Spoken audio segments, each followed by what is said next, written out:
So now we go to, well, how do we write compelling gap questions? We're pre-planning. What is a compelling gap question? One, you can write some in advance in preparation for a meeting. The others, you can use the same format that you're using for the goods questions, just to use them as a follow-up question. So here's an example of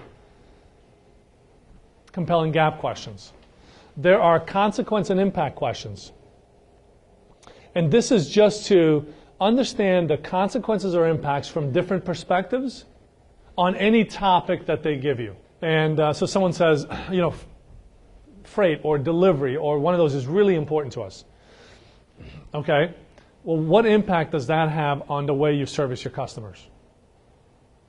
Or the way you, right? And so they say, well, blah, blah, blah, blah. If delivery isn't on time or if freight is too, what's the impact? What are the consequences of that if it's not handled properly? Well, the consequences are, can you give me a specific example? So you say, what are the consequences or impacts of that? And give me a specific example in a customer situation, how that... I don't meet my end user's needs. And what kind of impact did that have on the relationship? As you think of a specific customer. Potential loss of sale. I actually lost a sale. What was the cost of that to your firm or your company? Well, I potentially might lose a customer.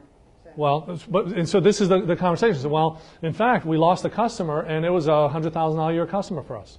So now it went from freight to consequence to cost. I was like, ooh, okay, I hadn't thought about it until you made the connection.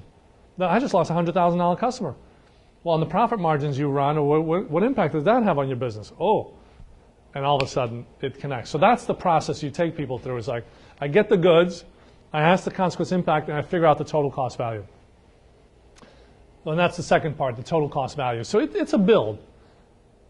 It's just a couple of questions. What's the goals or objectives? What's the impact? What's the total cost?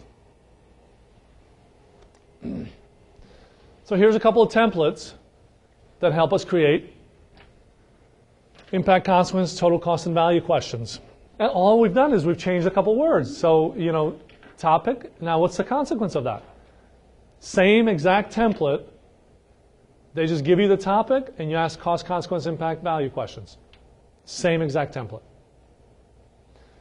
So, in summary, you really can use one template to pre-plan your questions and get full detailed insight into the customer using the questioning strategy, everything from getting the goods, what's important, to why it's important, which is the compelling gap, to who's impacted and who it's important to, which is the people, the power, and influence.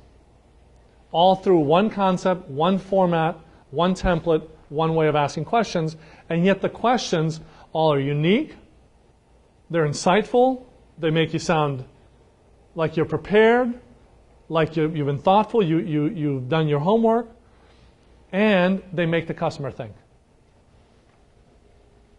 So the simplicity is what really gives this so much value.